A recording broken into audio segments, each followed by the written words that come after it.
네, 안녕하세요. 자, 오늘은 1장 4절의 그 리니어 컨비네이션 1차 결합에 대해서 조금 더 살펴보도록 하겠습니다.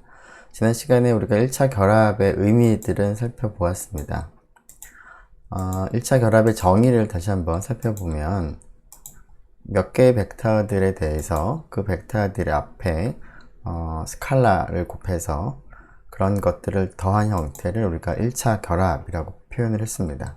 좀 더 정확히는 벡터 공간 V에 대해서 공집합이 아닌 집합 S를 생각을 할 때 어떤 스몰 v라고 하는 이 벡터가 S에 있는 벡터들의 1차 결합이다 라고 부르는 경우는 S에 어떤 적당한 유한계의 벡터 U1부터 UN이 존재하고 그리고 스칼라 A1부터 AN이 존재하는데 이러한 U1부터 UN, A1부터 AN에 대해서 다음과 같이 A1, U1 플러스 A2, U2 라는 형태로 AN, UN까지를 고려해서 다 더했을 때 V가 되게 하는 그러한 S의 벡터 U1부터 UN 그리고 스칼라 A1부터 AN이 존재하면 스몰 v라고 하는 이 벡터는 S에 있는 벡터들의 1차 결합이다 라고 부르기로 하였습니다.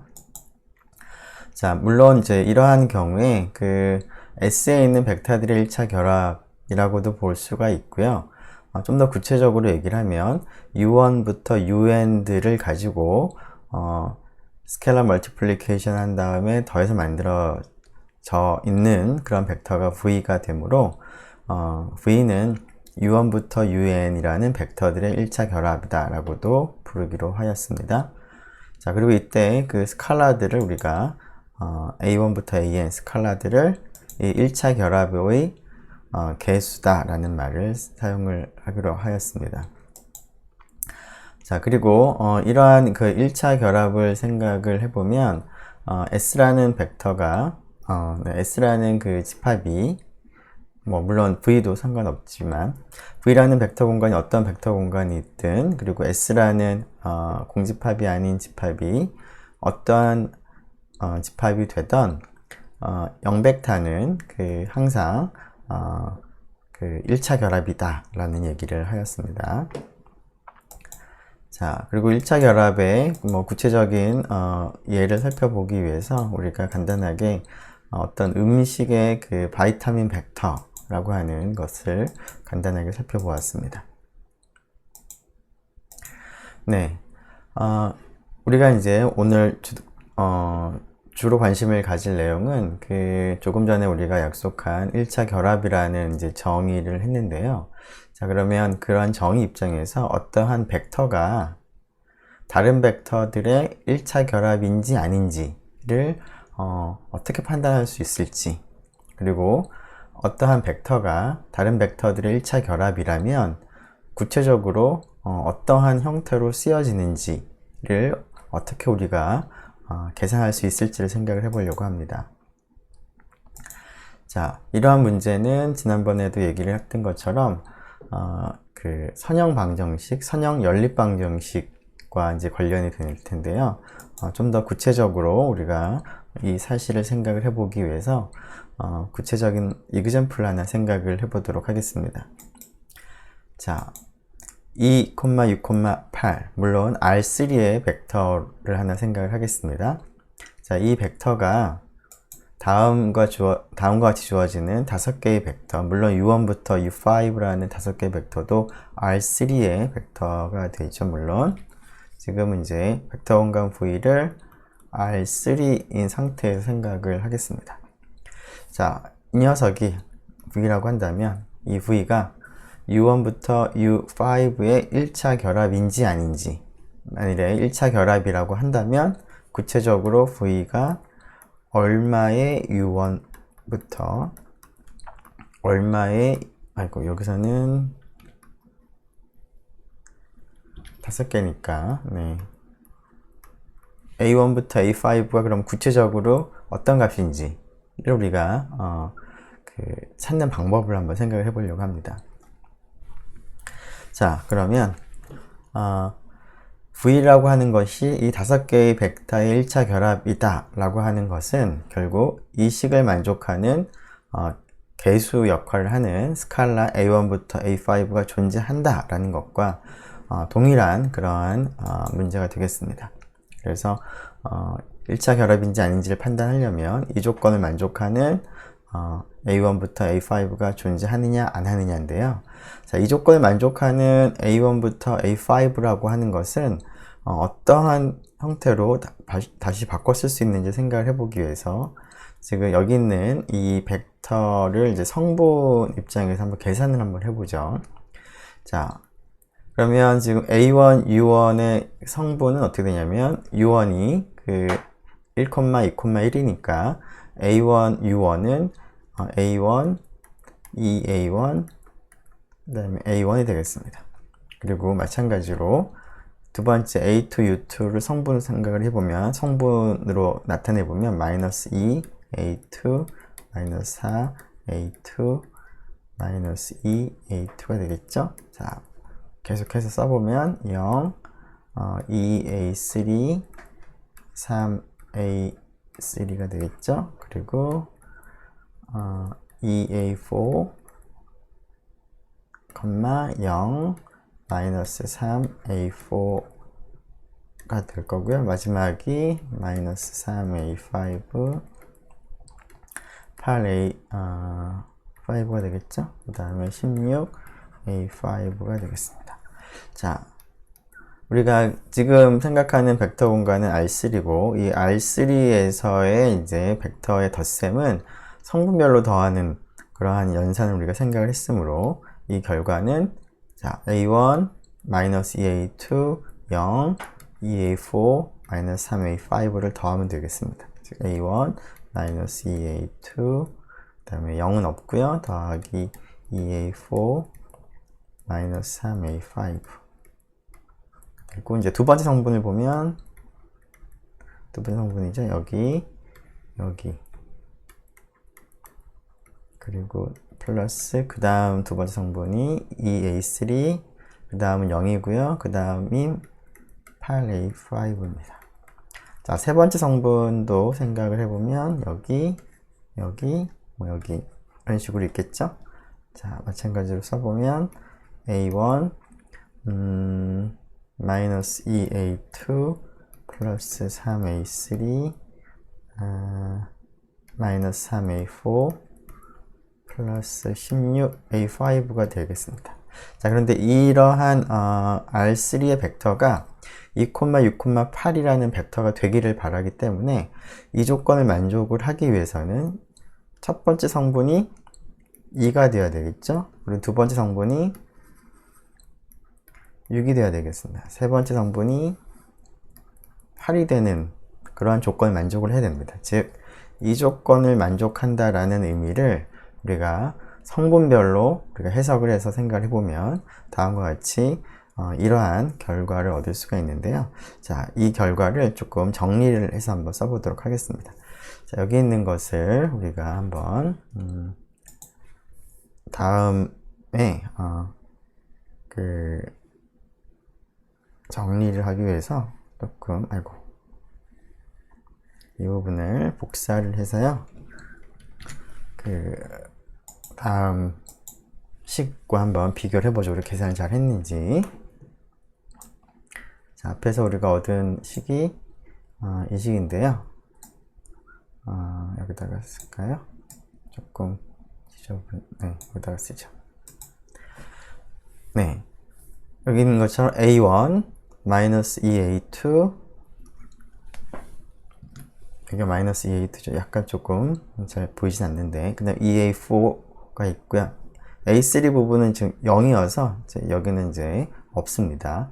하지만 이제 우리가 A1부터 A5를 이제 자리에 맞춰서 이제 쓰면은 조금 더 잘 알아볼 수 있기 때문에 여기에다가 A4를 쓰질 않고 한 칸 건너뛰어서 여기다가 A4를 썼습니다. 2A4라고. 그 다음에 마이너스 3A5가 있고요. 그 값이 여기 2가 돼야 되죠. 그 다음에 2A1, 그 다음에 마이너스 4A2, 그 다음에 2A3, 그 다음에 A4는 없고 8A5 한 칸 건너뛰어서 줄 맞춰서 쓰도록 하겠습니다. 그것이 6이 돼야 됩니다. 그리고 A1이죠. 마이너스 2A2입니다. 그 다음에 3A3, 마이너스 3A4, 16A5가 8이 돼야 됩니다. 그래서 이와 같이 나타낼 수가 있겠습니다. 자, 그러면 우리가 원하는 문제를 다시 한번 생각을 해보면 여기 있는 건 이제 지우죠.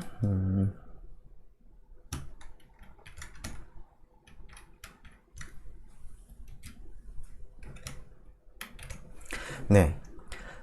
다음 조건을 만족하는, 이 조건을 만족하는 A1부터 A5가 존재하느냐라는 그러한 질문은 결국은 다른 말로 하자면 아래와 같은 세 개의 식을 만족하는 A1부터 A5가 존재하느냐와 동일한 문제가 되겠습니다.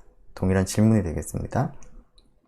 자, 그래서 우리가 처음에 생각했던 그러한 1차 결합이냐 아니냐를 판단하기 위해서는 지금 방금 생각한 이 세 개의 식을 동시에 만족하는 A1부터 A5가 존재하느냐, 즉 이 연립방정식의 해가 존재하느냐 안 하느냐입니다. 이 연립방정식의 해가 존재하면 1차 결합이 되는 것이고요. 연립방정식 해가 없으면 2,6,8은 U1부터 U5의 1차 결합으로 표현이 되지 않는다라는 그런 뜻이 되겠습니다. 자, 그러면 이 연립방정식의 해가 있는지 없는지, 있다면 구체적으로 어떻게 되는지를 알기 위해서는 이 연립방정식을 만족하는 미지수 A1부터 A5를 우리가 한번 찾아보고 싶은데요. 자, 지금 이러한 연립방정식을 계산을 이제 할 때 우리가 흔히 사용하는 방법은 지금 세 개의 식이 있는데 세 개의 식에 여러 개의 변수가 섞여 있고 더군다나 A1 이라는 변수를 생각을 해보면 A1이라는 변수가 하나의 식에만 있는 것이 아니라 첫 번째 식, 두 번째 식, 세 번째 식에 다 나타납니다. A2도 그렇고요. A3, A4도 한 군데서만 나타나는 것이 아니라 여러 식에 나타납니다. 자, 그런데 이러한 식을 좀 우리가 풀기 위해서는 간단하게 만들어야 되는데 간단하게 만든다는 얘기는 한 변수가 어떤 하나의 식에서만 나타나게 하고 다른 식에서는 그 변수를 우리가 없앨 수 있으면 조금 더 쉽게 풀이를 할 수가 있겠습니다. 자, 그래서 다음과 같이 미지수를 A1부터 A5라고 하는 이 변수를 어떤 한 식에서만 나타나게 하고 다른 식에서 나타나지 않도록 소거를 하도록 하겠습니다. 자, 처음에는 일단 A1이 제일 먼저 보이니까 A1이라고 하는 이 변수, 미지수를 첫 번째 식에서는 나타나지만 두 번째 식과 세 번째 식에서는 A1을 제거를 하고 싶습니다. 어떻게 하면 좋을까요? 네. 자, 첫 번째 식에다가 이걸 첫 번째 식이라고 하죠. 그리고 얘를 두 번째 식, 세 번째 식이라고 하겠습니다. 자, 첫 번째 식은 그대로 우리가 바꾸지 않고 그대로 둘 텐데요. 두 번째 식은 어떻게 바꿀 거냐면 자, 두 번째 식에서 목표가 2A1을 없애는 거니까 빼기 2 곱하기 1번식을 해보면 어떨까요? 자, 물론 여기서 식이라고 하는 것은 이제 좌변, 우변이 있는데 좌변, 우변에 동일하게 2번의 좌변식에서 1번의 좌변식에 2를 곱한 것을 빼는 거죠. 그것은 그러면 2번의 우변식, 여기서 값인데요. 그 값에서 1번의 우변식에 있는 값의 2배를 빼는 것으로 이제 바뀌게 되겠습니다. 자, 그렇게 하면 A1이 사라지겠죠? 자, 그렇게 한번 해볼까요? 자, 그래서 2번식을 이러한 형태로 바꾸겠습니다. 그렇게 되면 A1의 2배를 곱해서 빼는 거니까 A1이 사라지겠습니다. 자, A2는 어떻게 될까요? 자, 여기다가 2를 곱하면 마이너스 2를 곱하는 거죠. 그러면은 플러스 4A2가 되고 그것을 뺀다고 봐도 좋고요. 아니면은 혹은 이런 표현이 조금 더 좀 덜 헷갈릴 수도 있을 것 같습니다. 상수 마이너스 2를 곱해서 더한다. 네. 그러면 마이너스 2a2에 마이너스 2를 이제 곱하면 플러스 4a2가 될 텐데 더하게 되면 없어집니다. 얘도. 자, 그리고 여기에 있는 값은 0이니까 뭐 마이너스 2를 곱해서 더하더라도 그대로 a3는 살아남겠습니다. 자, 여기는 마이너스 4a4가 되겠죠? 여기가 0이니까. 그 다음 이쪽은 마이너스 2를 곱하면 6a5가 될 거고 8과 더하는 거니까 14a5가 되겠습니다. 자, 여기 있는 우변도 동일하게 하는 거죠. 원래 6에다가 1에다가 마이너스 2를 곱하면 마이너스 4가 되는데 그것을 더하는 거죠. 그럼 2가 됩니다. 그래서 두 번째 식이 다음과 같은 식으로 다음 식으로 바꿀 수가 있겠습니다. 자, 이와 비슷하게 3번식도 좀 바꿀 수가 있을 텐데요. 3번식도 원래 3번식에 A1이 지금 하나가 있었는데요. 개수가 1이었는데요. 자, 그 개수를 우리가 없애고자 하는 게 목표니까 여기에다가 마이너스 1을 곱한 다음에 더하는 거죠. 그러면은 A1이 사라지고요. 자, 여기는 2A2가 될 텐데 여기다가 2A2를 더하게 되면은 A2도 사라지겠습니다. 자, 그 다음에 여기는 0이니까 남는 거는 3A3가 될 것 같고요. 여기는 마이너스 2가 될 거고 더하면 마이너스 5가 되겠습니다. 그 다음에 여기는 마이너스 1 곱하면 플러스 3이 되겠죠? 그러면은 19가 되겠습니다. 그러면은 2에다가 아니죠, 8이죠. 8에다가 2를 빼는 거니까 결국은 6이 되겠습니다. 자, 그러면 그 첫 번째 식은 그대로 두고 두 번째, 세 번째 식을 다음과 같이 바꿀 수가 있다는 겁니다. 자, 이것도 우리 계산을 잘 했는지 한번 비교를 하기 위해서 이것도 한번 복사를 하죠. 여기다가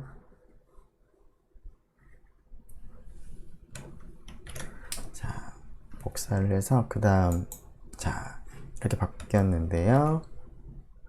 여기 조금 전에 우리가 계산한 식을 복사해서 가지고 왔는데 비교를 해보죠. 자, 잘 됐나요? 2a3 마이너스 4a4 플러스 14a5는 2a3 네, 잘 된 것 같죠? 자, 그래서 조금 전에 우리가 첫 번째 식, 두 번째 식, 세 번째 식이 a1이라는 미지수가 다 들어가 있었는데 a1이라는 미지수가 첫 번째 식에서만 등장하고 두 번째 식, 세 번째 식은 우리가 변형을 해서 거기에는 a1이 사라지도록 우리가 만들었습니다. 그러면 첫 번째 여기 있는 연립방정식보다는 이 방정식이 조금 더 간편해 보입니다. a1은 여기만 있으니까 조금 덜 복잡해 보이는 거죠. 자, 이러한 과정에서 뭐 여기서는 약간은 우연일 수도 있는데요. A2도 여기 첫 번째 식에서만 나타나고 두 번째, 세 번째 식에서는 나타나지 않게 되었습니다. 물론 우리가 그것을 목표로 하지는 않았지만 여기서는 이 경우에 대해서는 A2도 사라지는 결과를 얻었습니다. 자, 그런데 우리가 첫 번째 연립방정식에서 두 번째 연립방정식으로 바꿔서 조금 더 간단한 연립방정식을 얻은 것은 맞는데 이러한 과정에서 단순히 그 식이 간단하다라고 해서 다 끝난 것은 아니겠습니다. 무슨 얘기냐면 첫 번째 연립방정식하고 두 번째 연립방정식이 결국은 같은 연립방정식을 나타내고 있어야지만 이 과정이 의미가 있겠습니다.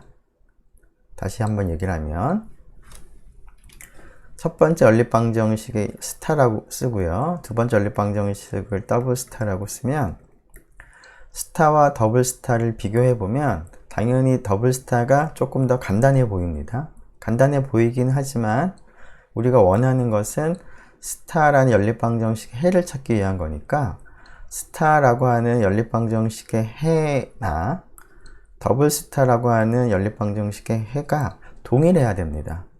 동일하지 않고 전혀 다른 그러한 연립방정식을 우리가 생각한다면 뭐 간단하다고 뭐 해서 유용한 것은 전혀 아닌 것입니다. 무슨 얘기냐면 스타의 솔루션 셋과 즉 해집합과 스타의 해집합, 즉 스타를 만족하는 A1부터 A5들을 다 모아둔 집합이죠. 그것과 더블 스타를 만족하는 A1부터 A5들 전체의 집합, 해집합이겠습니다. 그 해집합이 동일해야지만 지금 이 과정이 의미가 있는 것입니다. 자, 그런데 우리가 연립방정식을 이렇게 변형은 했는데 해집합은 변하지 않고 동일하다 라는 얘기를 여러분들이 얻을 수 있을까요? 네, 우리가 조금 전에 했던 방식을 생각을 해보면 첫 번째 식은 그대로 두었고요. 두 번째 식과 세 번째 식을 변형을 했는데요. 자, 변형한 방법은 어떠한 식에다가 상수를 곱해서 지금 2번식 혹은 3번식에 더했습니다. 그래서 아래를 얻었습니다. 그렇다는 얘기는 위에 있는 조건을 만족을 하게 되면 아래에 있는 조건을 만족한다 라는 것을 우리가 알 수가 있는데, 우리가 원하는 것은 해집합이 동일하기를 원하는 거니까 이것을 거꾸로도 할 수가 있어야 되겠습니다. 무슨 얘기냐면 어떤 A1부터 A5가 더블 스타를 만족을 하고 있다면 그러면 스타도 만족하는지를 확인할 수가 있어야 되겠습니다. 자, 그건 어떻게 할까요? 자, 1번식, 2번식, 3번식이라고 한다면 자, 아래 더블 스타에서 스타로 변형을 할 수가 있습니다. 어떻게 하면 될까요? 자, 2번식에다가 아래에 있는 것을 2번식이라고 하겠습니다. 아래에 있는 2번식에다가 1번식의 2배를 곱해서 더하게 되면 그 스타의 두 번째 식을 얻겠습니다. 그렇겠죠? 다시 한번 해볼까요? 다시 처음에 스타에서 생각을 해보면 스타 2번식에서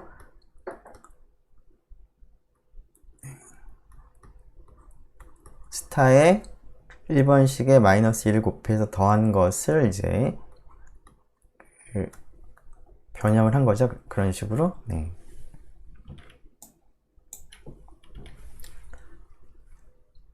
여기다가 조금 다시 쓰죠. 자, 스타에서 바꾼 방법은 2번식을 이렇게 바꿨습니다. 자, 그러면 이 식에서 다시 이 식을 얻으려면 여기에다가 이만큼을 없애면 되겠죠. 그렇다는 얘기는 1번식에다가 2를 곱한 것을 더하면 다시 2번식을 얻을 수가 있다는 겁니다. 자, 그래서 지금 방금 다른 식의 상수를 곱해서 다른 식에 더해서 변형을 하게 되면 거꾸로도 우리가 얻을 수가 있습니다. 자, 그래서 스타라고 하는 연립방정식과 더블 스타라는 연립방정식은 해집합이 동일합니다. 그렇기 때문에 이렇게 변형하는 것이 의미가 있는 과정이 되겠습니다. 자, 이러한 그 해집합이 동일하다라는 얘기에 대해서는 지금은 이 정도로 하고 넘어가고요. 나중에 조금 더 엄밀하게 얘기를 하도록 하겠습니다. 자, 그러면 첫 번째 연립방정식보다는 조금 더 해집합은 동일하지만 간단한 연립방정식을 얻었는데요. 이 더블 스타를 보니까 더블 스타에서도 조금 더 간단하게 만들 수 있을 것 같습니다.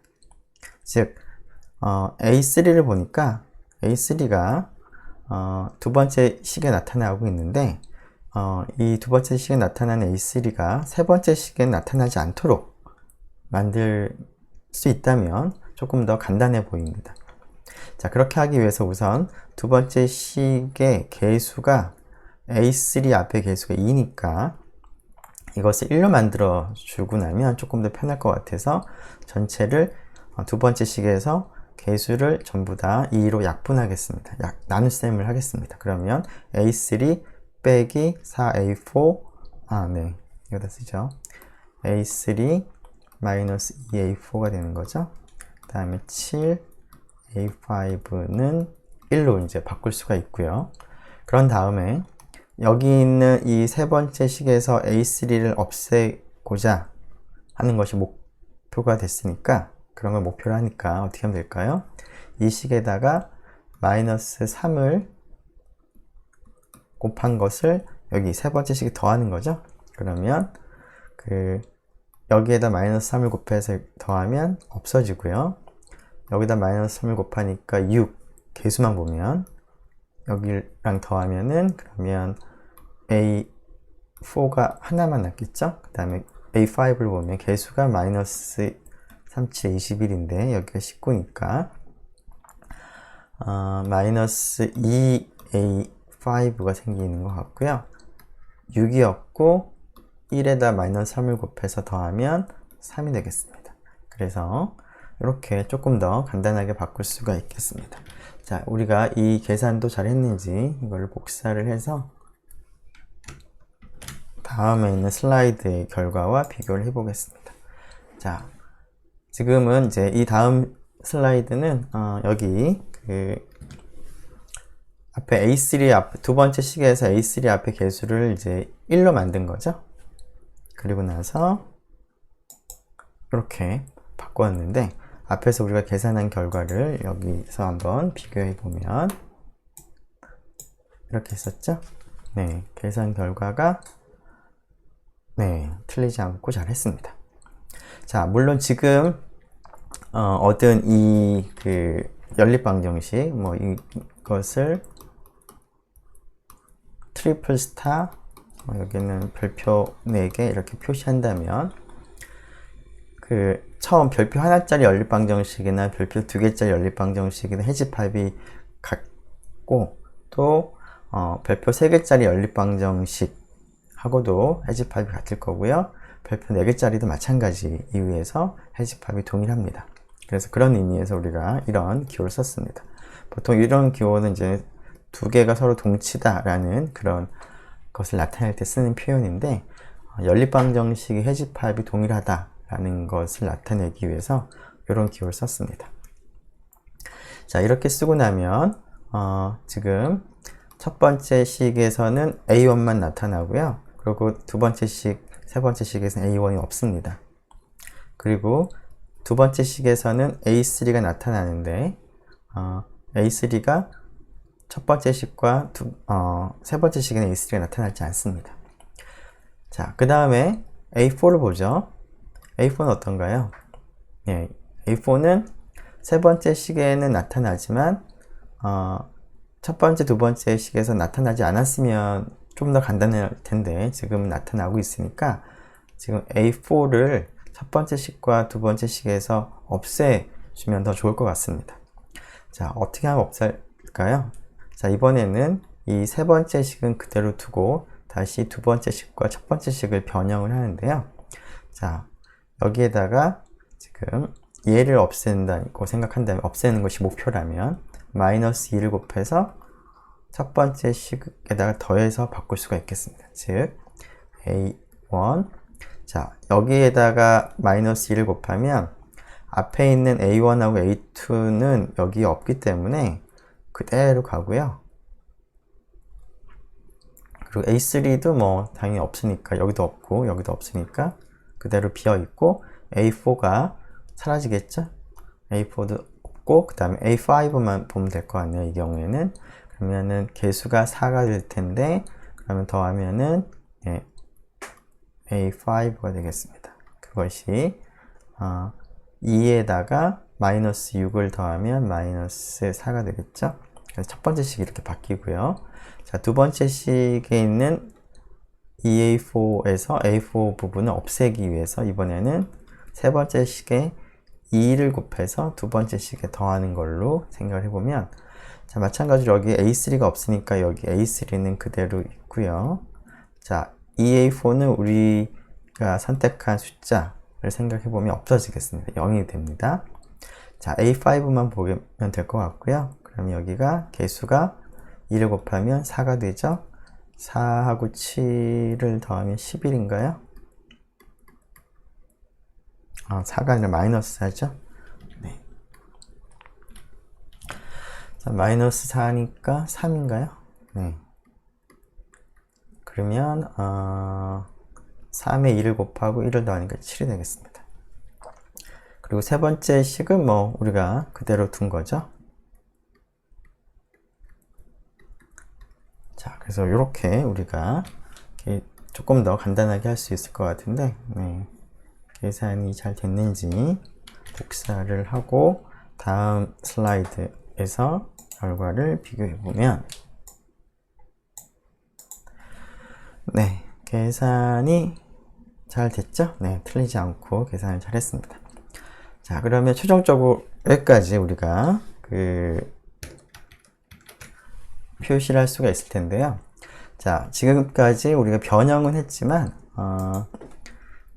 해집합은 달라지지 않았습니다. 그래서 우리가 처음 고민했던 연립방정식의 해나 지금 좀 더 간단하긴 하지만 이 연립방정식의 해나 동일합니다. 자, 그럼 이 연립방정식의 해는 이제 좀 간단하게 찾을 수 있는지를 한번 생각을 해보죠. 자, 이 연립방정식의 특성을 생각을 해보면, 자, 첫 번째 식에서 처음 나타나는 미지수를 보면 A1입니다. 자, 근데 이 A1이 두 번째, 세 번째 식에는 나타나지 않습니다. 자, 그리고 두 번째 식에서 처음 나타나는 미지수가 A3죠. 나머지 A1, A2는 0이니까, 개수가 0이니까, 개수가 0이 아닌 첫 번째 미지수는 두 번째 식에서는 A3입니다. 근데 이 A3도 우리가 다 소거를 시켰기 때문에 첫 번째 식, 세 번째 식에 나타나지 않습니다. 자, 그리고 세 번째 식도 처음 나타나는 미지수는 개수가 0이 아닌 첫 번째 미지수는 A4고요. 그것이 다른 두 식에서는 등장하지 않습니다. 자, 그러면 처음에는 A1부터 A5까지 5개의 미지수가 막 섞여 있었는데, 첫 번째 식에서 A1, 두 번째 식에서 A3, 세 번째 식에서 A4를 생각을 해보면 이것은 그 식에서만 나타나고 다른 식에서 나타나지 않습니다. 자, 그리고 이 동그라미 치지 않은 나머지를 생각해 보면 A2하고 A5인데요. A2하고 A5는 첫 번째 식, 두 번째 식, 세 번째 식에 적당히 이제 나타납니다. 자, 그러면 이 동그라미 친 미지수들은 이 밑줄 친 미지수하고 어떤 관계가 있다는 겁니다. 자, 그런데 이 동그라미 친 미지수들은 각각의 식 하나에서만 나타나기 때문에 첫 번째 식에서는 A1을 밑줄 친 A2와 A5에 관한 식으로 나타낼 수가 있고요. 두 번째 식에서는 A3를 A2와 A5에 관한 식으로 나타낼 수 있고, 세 번째 식에서는 A4를 그렇게 할 수가 있다는 뜻이 되겠습니다. 즉, 동그라미를 놔두고 각각의 식에서 이 부분을 이항을 하게 되면 다음과 같이 쓸 수가 있겠습니다. 그래서 여기에는 우리가 동그라미 친 A1, A3, A4가 나타나는 거고요. 그리고 우변에는 A1, A3, A4가 등장하지 않죠. 여기 A1도 없고요. A3도 없고요. A4도 없습니다. 지금 우리가 이항을 한 거는 A2, A5들만 이항을 했습니다. 이 오른쪽은 A2하고 A5 그리고 뭐 상수들로만 구성이 되어 있습니다. 자, 그런데 우리가 지금까지 변형할 때 해집합이 변하지 않았는데요. 자, 그러면 맨 마지막에 있는 이 연립방정식을 만족하는 솔루션들은 어떻게 될까요? 자, 어쨌거나 이 식을 만족하기만 하면 되는데, 즉 A2하고 A5가 어떻게 정해지든 첫 번째 식에 의해서 A1이 정해지고 두 번째 식에 의해서 A3, 세 번째 식에서 A4가 정해지기만 하면 만족을 한다라는 뜻이 되겠습니다. 따라서 A2하고 A5는 아무렇게나 우리가 정할 수 있고요. 그리고 A1, A3, A4는 이 A2, A5에 의존해서 이러한 방식으로 정하면 결국 그것이 우리가 처음 고민했던 연립방정식이 해가 된다는 겁니다. 자, 그래서 그 사실을 생각을 해보니까 그 A2하고 A5는 우리가 그냥 그대로 A2, A5라고 쓴 거고요. A1은 A2하고 A5로 표시를 할 수가 있는 거죠. 이렇게. 그 다음에 A3도 A2하고 A5. 물론 여기서는 이제 A2는 없지만 이렇게 표시를 할 수가 있습니다. A3, A4도 마찬가지고요. 즉, 주어진 연립방정식을 만족을 하기 위해서는 A1부터 A5가 이런 꼴로 주어지면 됩니다. 다시 한번 얘기하면 A2하고 A5만 아무렇게나 정하고 그러니까 그 값들에 의해서 다음과 같은 형태로 A1, A3, A4를 정하면 되는 거죠. 자, 그래서 A2하고 A5는 아무렇게나 정할 수 있습니다. 그렇다는 얘기는 주어진 연립방정식의 해가 무수히 많다라는 겁니다. 자, 무수히 많은데 우리가 원하는 것은 연립방정식을 만족하는 해가 존재하느냐에 대한 것이었기 때문에 존재하는 구체적인 해 하나만 우리가 찾아도 충분히 우리가 처음에 고민했던 문제, 즉 벡터가 1차 결합으로 표시되느냐 하는 문제에 대한 답을 얻을 수가 있고, 구체적으로 1차 결합으로 표현될 때 앞에 있는 개수가 어떻게 되는지도 우리가 알 수가 있을 것 같습니다.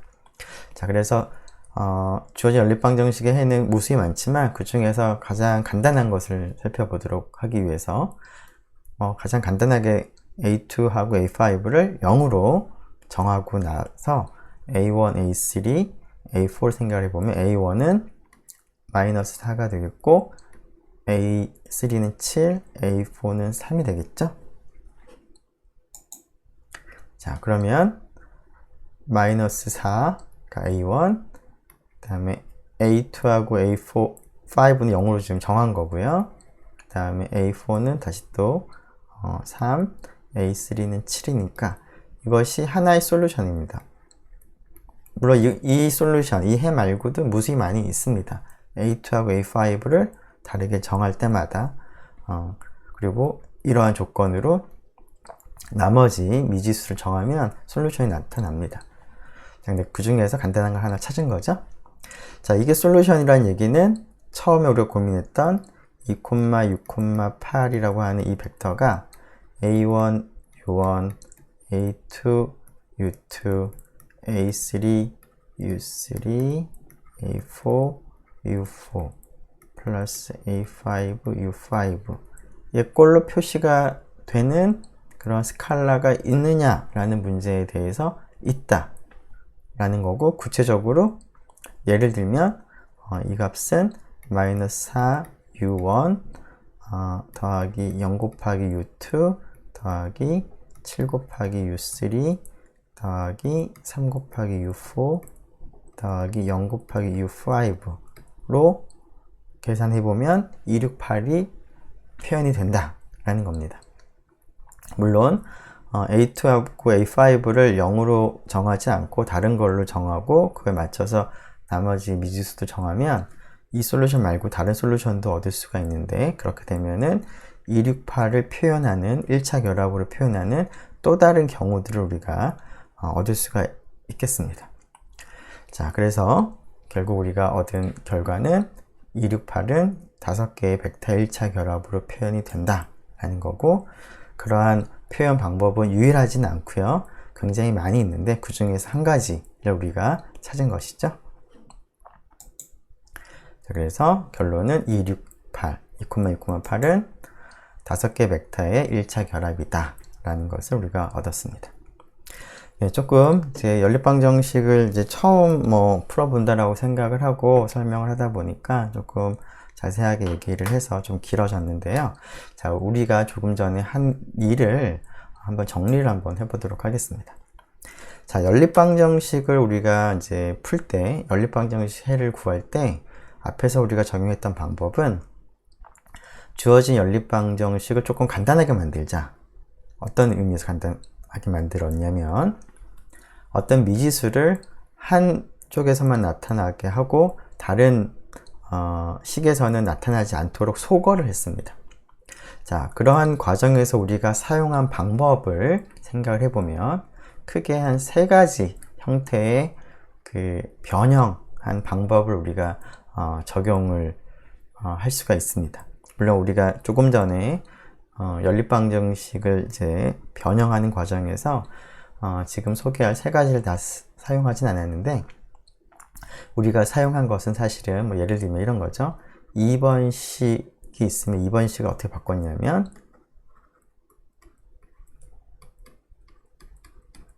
1번식의 상수를 곱해서 2번식에 더한 형태로 바꿨습니다. 이런 거는 우리가 사용을 했죠. 자, 이런 것도 사용을 했고, 또 어떤 경우는 그 앞에 있는 개수를 1로 만들어 주기 위해서 2번식이 있으면 2번식에다가 뭐 2분의 1을 곱하는 걸로 변형을 하는 이런 것들은 우리가 사용을 했습니다.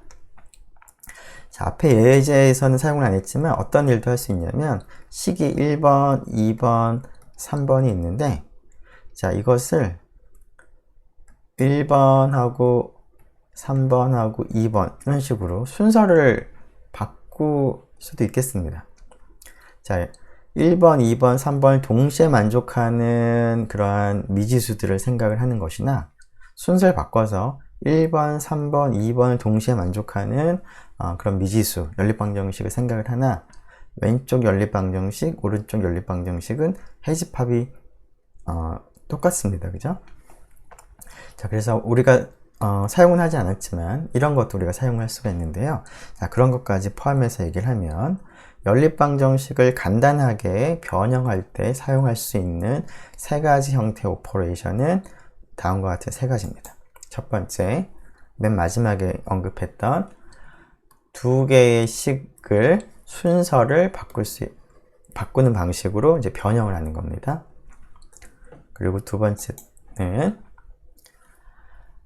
하나의 그 식에다가 0이 아닌 상수를 곱하는 겁니다. 자, 이 경우가 이 경우에 해당합니다. 자, 이 경우가 지금 좀 전에 첫 번째 타입 1이라고 쓰겠습니다. 이 경우가 타입 2입니다. 그리고 이 경우가 타입 3인데요.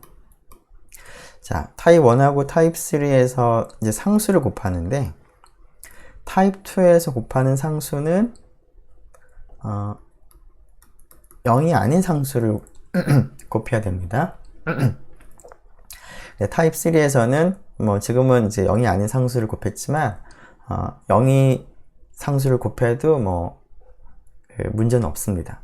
자, 일반적으로 얘기를 해보면 타입 2는 어떤 식을 i번째 식을 람다를 곱하는 걸로 이제 바꾸는 거죠. 이때 람다는 0이 아닌 그런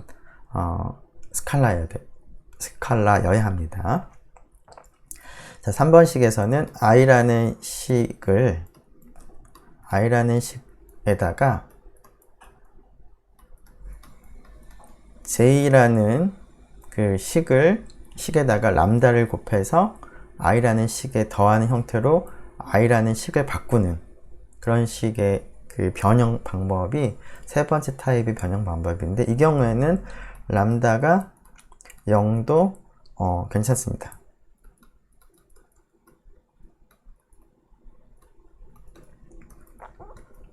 자, 그 차이는 뭐냐면 앞에서 그 조금 강조했던 내용 중에 우리가 연립방정식을 변형을 할 때 해집합이 변하면 안 된다라는 그런 점을 우리가 생각을 했었는데요. 자, 그 타입 2를 써서 i번째 식을 이와 같이 변형을 할 때 만일에 람다를 0을 곱하게 되면 거꾸로 이 변형된 결과에서 처음 식을 우리가 얻어낼 수가 없습니다. 자, 람다가 0이 되면은 무조건 0은 0이라는 식이 얻어지겠죠? 따라서 0은 0이라는 식에서 이미 어떤 i라는 식을 얻을 수가 없는 거죠. 리커버를 못하는 겁니다. 그렇다는 얘기는 람다를 이제 0을 생각을 해서 변형을 하게 되면 연립방정식의 해집합이 달라집니다.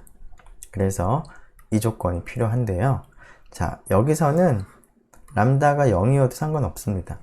이렇게 변형할 때 어떻게 하면 되나요?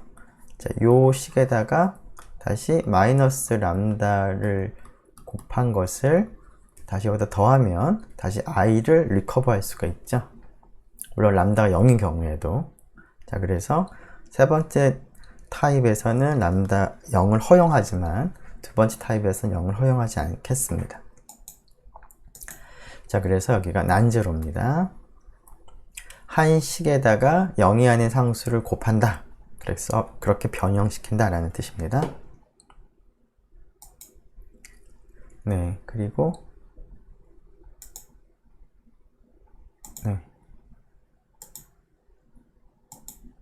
네, 지금 순서가 좀 바뀌었네요.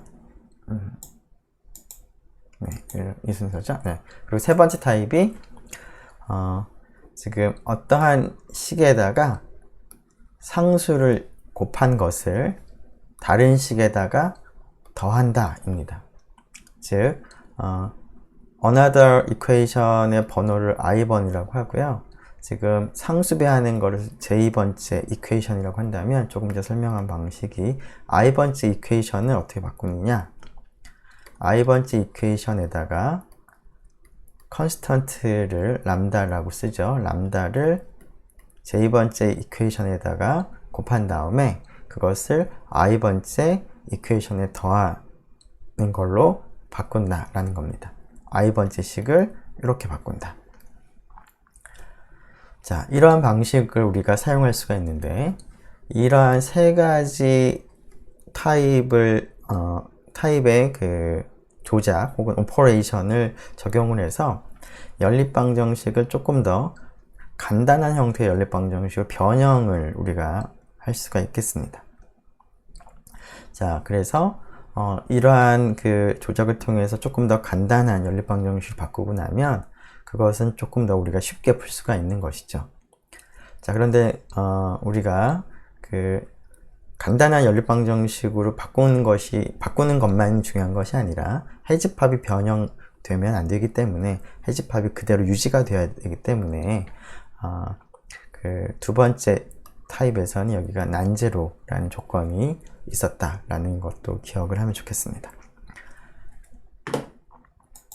자, 조금 전에 그 얘기한 것처럼 이러한 세 가지 오퍼레이션을 적용을 해서 연립방정식을 변형을 하더라도 연립방정식의 겉모습은 바뀔지언정 해집합은 바뀌지 않습니다. 자, 그래서 이러한 그 오퍼레이션들이 처음 주어진 연립방정식에서의 해집합, set of solution을 생각을 했을 때 그것을 바꾸지 않는다, 변형되지 않는다 라는 겁니다. 자, 앞에서는 뭐 그렇다는 얘기를 우리가 이제 대략적으로만 했는데요. 3.4절에 가서 이러한 사실을 조금 더 엄밀하게 우리가 살펴보도록 하겠습니다. 증명을 하도록 하겠습니다. 지금은 이러한 세 가지 방법을 적용해서 연립방정식을 간단하게 만든다. 그러면 해집합이 바뀌지 않는다 라는 것 정도만 여러분들이 기억을 하면 좋겠습니다. 자, 그리고 우리가 간단하게 최종적으로 변형한 연립방정식의 특성을 한번 생각을 해보도록 하겠습니다. 자, 그 특성은 다음과 같이 세 가지로 요약을 할 수가 있을 것 같습니다. 첫 번째, 각각의 식에서 처음 등장하는 개수가 0이 아닌 첫 번째 미지수를 보면 그 미지수의 개수는 1이었습니다.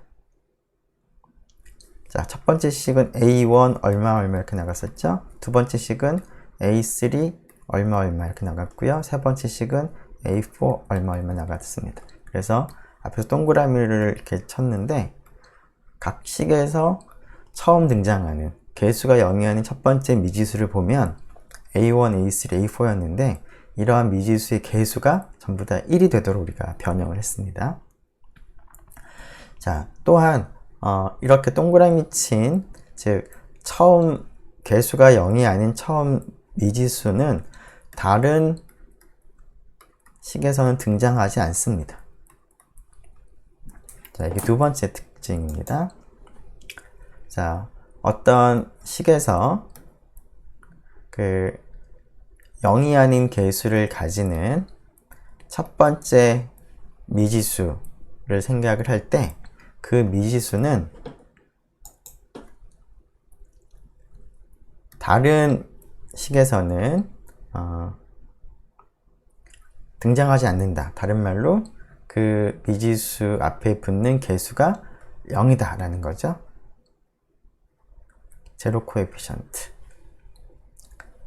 자, 그리고 또 한 가지 특징은 첫 번째 식은 A1이 이제 그 0이 아닌 첫 번째 그러니까 개수가 0이 아닌 첫 번째 미지수였고요. 그 다음에 A3가 두 번째 식에서 그러한 거였고, 그 다음에 A4가 세 번째 식에서 그러한 거였는데, 자, 이 동그라미 친 그 미지수들의 첨자를 보면 첫 번째 식에서는 미지수가 그 미지수 첨자가 1번이죠. 그 다음에 두 번째 식은 미지수가 3번입니다. 세 번째 식은 4번입니다. 즉 앞에 있는 그 식에서 0이 아닌 개수로서 처음 등장하는 미지수의 첨자가 더 작고요.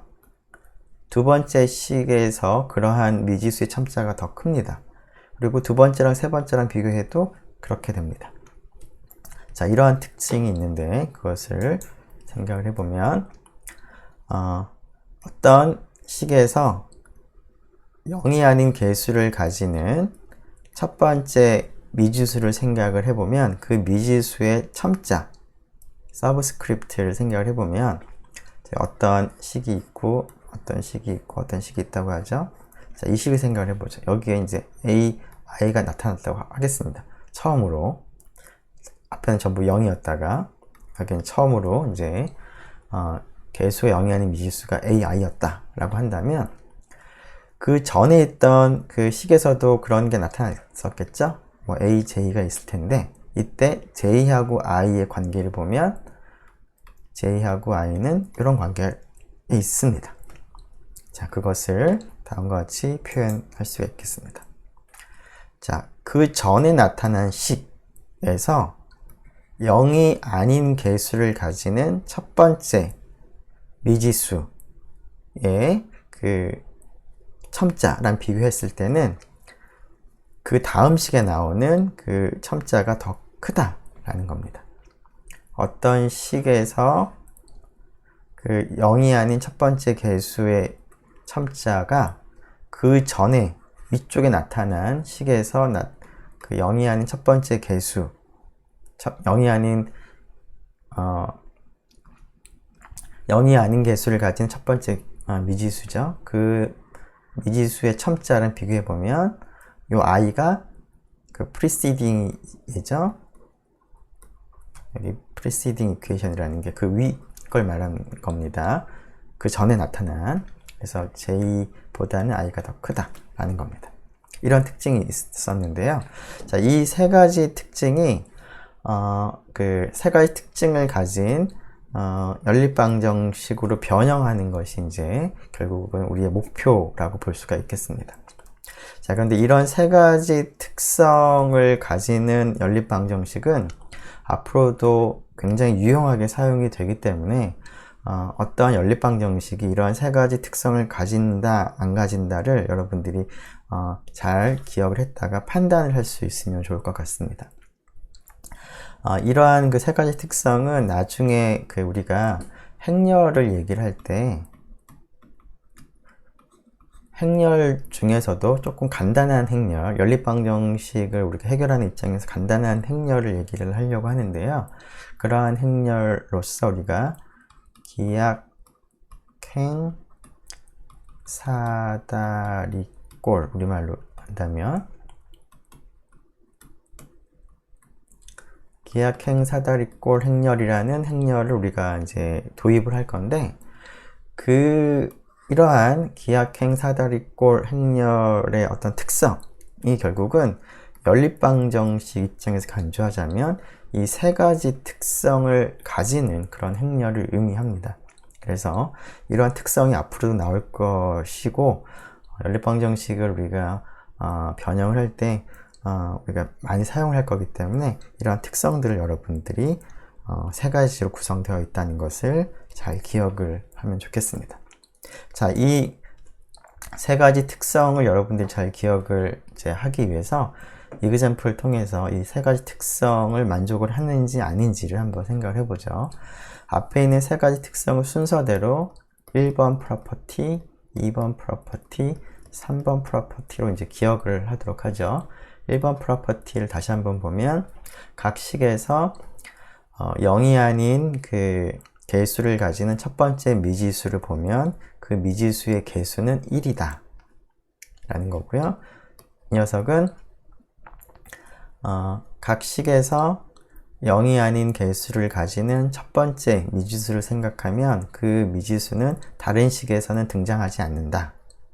세 번째는 각 식에서 0이 아닌 개수를 가지는 첫 번째 미지수를 보면 그 미지수의 첨자가 그 전에 나타난 식에서의 대응하는 그 동일한 그러한 개수가 0이 아닌 첫 번째 미지수를 생각을 했을 때 첨자를 비교해 보면 나중에 나오는 녀석이 첨자가 더 크다라는 거죠. 자, 연립방정식이 다음과 같이 주어지면 앞에 있는 세 가지 특성 중에서 어떤 것을 만족하는지 어떤 것을 만족하지 않는지 한번 생각을 해보죠. 자, P1 만족을 할까요? 자, 첫 번째 식에서 0이 아닌 첫 번째 미지수는 x1이고요. 두 번째 식에서 0이 아닌 처음 등장하는 미지수는 x3입니다. 개수가 여기서는 1입니다. 얘는 개수가 1이 아니죠. 그래서 P1을 만족하지 않습니다. 1이어야지만 P1을 만족을 하는 건데, 자, P2는 어떨까요? P2는 이 x1이 다른 식에 나타나지 않죠? 그다음에 x3가 다른 식에 나타나지 않습니다. 따라서 P2는 만족합니다. 이 연립방정식이 P2의 성질은 가지고 있습니다. 자, P3를 볼까요? 자, x1 첨자 1이고요. x3 첨자 3입니다. 아래로 내려갈수록 1번, 3번 첨자가 커지죠? 그래서 동그라미 친 그 위치를 보면 그 식을 위에서부터 아래로 이렇게 내려올 때 동그라미 친 것은 오른쪽으로 이동합니다. 첨자가 커진다는 의미가. 자, P3 만족을 하죠. 그래서 첫 번째 이 이그젬플은 P1이라는 성질을 만족하지 않지만 P2, P3는 만족을 합니다. 자, 다음 식을 생각을 해보죠. 자, 그럼 첫 번째 식에서 0이 아닌 첫 번째 미지수 x1, 두 번째 식에서는 x3, 세 번째 식에서는 x4입니다. 자, 개수가 전부 다 1이죠? 자, P1은 만족. 자, P2를 만족하는지 볼까요? 자, x1은 등장하지 않습니다. x3는 여긴 등장하진 않지만 여기에 등장하죠? 따라서 P2를 만족하지 않습니다. x4는 물론 다른 식에 등장하진 않습니다만 모든 것이 다 그렇지가 않고 x3 같은 경우는 여기에 등장하기 때문에 P2를 만족하지 않는 그런 경우가 되겠습니다. 자, P3는 어떨까요? 동그라미 친 것이 위에서부터 아래로 내려올 때 오른쪽으로 이동하죠. x1, x3, x4로. P3는 만족을 합니다. P2만 만족하지 않습니다. 자, 마지막으로 세 번째 이그젬플을 보면, 자, 첫 번째 처음 나오는 그 0이 아닌 개수를 가지는 첫 번째 미지수 x1이고요. 두 번째 식에서는 x4, 세 번째 식에서는 x2입니다. 자, 개수가 전부 다 1이죠? P1은 만족. P2는 어떨까요? P2는 x1은 여기 등장하지 않고요. x2도 다른 데 등장하지 않고 x4도 등장하지 않으니까 만족. 자, P3는 처음에 x1이 나타났다가 그 다음에 x4가 나타났다가 x2가 나타났다. 그래서 지그재그로 지금 위에서부터 아래로 내려올 때 동그라미 친 그 미지수가 오른쪽으로 갔다가 왼쪽으로 갔다 왔다 갔다 합니다.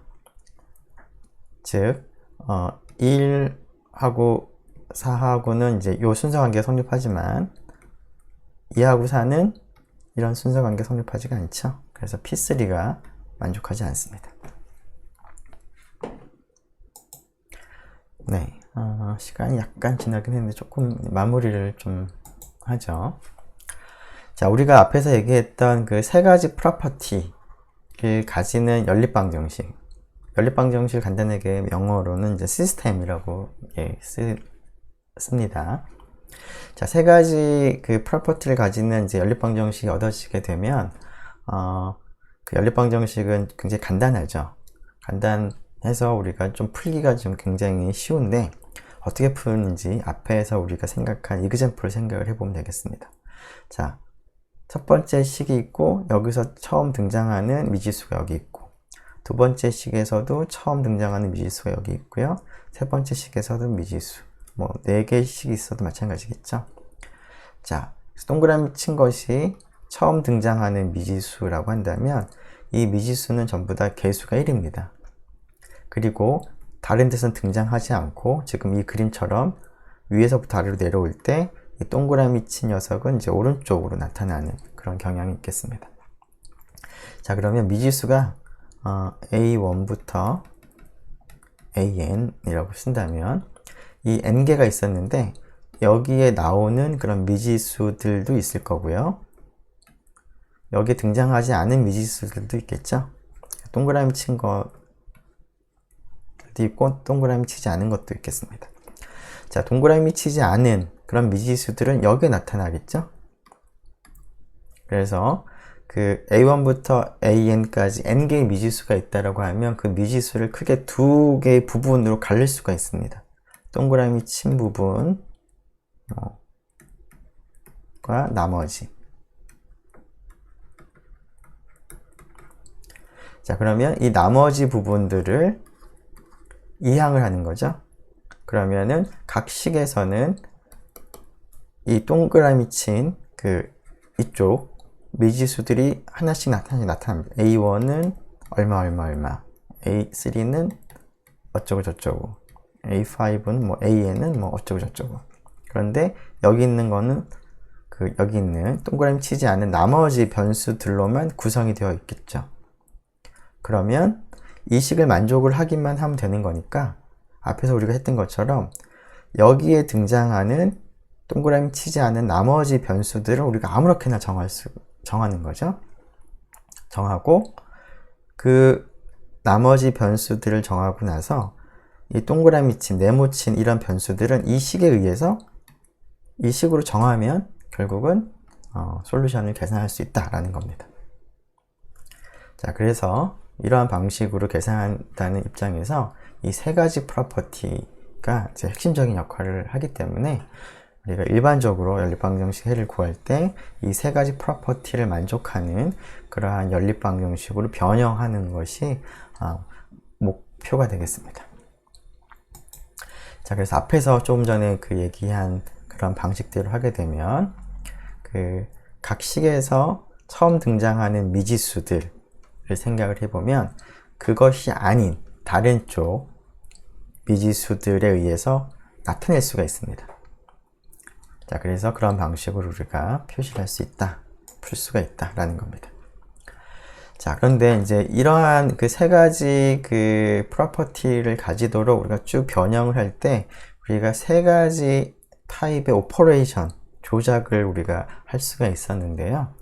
조작을 하는 과정에 물론 이 세 가지 프로퍼티를 다 만족하도록 변형을 할 수가 있는 경우도 있지만 어떤 경우에는 세 가지 프로퍼티를 만족을 하는 경우를 이제 못 찾을 수도 있고 찾다가 조금 이상하게 되는 경우가 좀 발생을 하기도 합니다. 즉, 예를 들어서 변형을 하다가 다음과 같은 형태의 식을 얻었다고 생각을 해보죠. 즉, 한쪽은 0인데 한쪽은 0이 아닌 어떤 상수가 나왔다 라고 생각을 해보죠. 자, 어떤 연립방정식이 있는데 0이 2랑 같은 이 조건을 만족하는 연립방정식을 생각을 해본다면, 물론 다른 거는 물론 더 있겠지만, 이렇게 더 있겠지만, 이 조건을 만족하는 건 있겠지만 이 조건을 만족하는 거는 없는 거죠. 이 조건은 아무리 뭐 A1, A2, A3를 잘 바꾼다고 하더라도 만족을 시킬 수가 없는 겁니다. 그렇다는 얘기는 우리가 해집합은 변형되지 않도록 우리가 변형을 했었기 때문에 처음 주어진 연립방정식의 해집합이나 변형된 연립방정식 해집합은 동일한데, 이렇게 변형이 됐다면 이 녀석의 해집합은 없는 거죠. 공집합이 됩니다. 솔루션이 없습니다. 자, 그래서 이러한 경우를 만나게 되면 처음 주어져 있던 연립방정식도 해가 없다라는 그런 의미가 되겠습니다. 그러면 여러분들이 이제 1번, 2번, 3번의 그런 조작 방법을 사용을 하다가 이런 꼴을 만나게 되면 원래 주어진 연립방정식은 해가 없다라는 것을 알 수 있습니다. 자, 이것과 관련해서는 이제 example 2에 그러한 상황이 나타나는데요. 그때 한번 여러분들이 생각을 해보면 좋을 것 같습니다. 자, 그리고 여기서는 우리가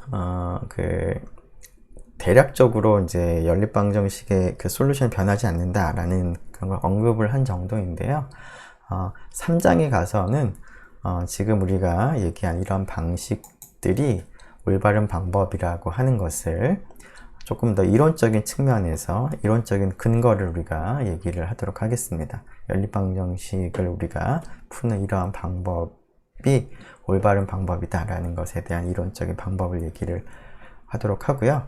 그리고 또 3장에서 지금은 이제 연립방정식을 가지고 이제 변형을 하다 보니까 약간 좀 여러 번 반복해서 쓰는 것이 귀찮은데, 그러한 연립방정식의 해를 푸는 것을 행렬이라고 하는 개념을 도입을 하면 조금 더 간편하게 그런 과정을 좀 간단하게 할 수가 있습니다.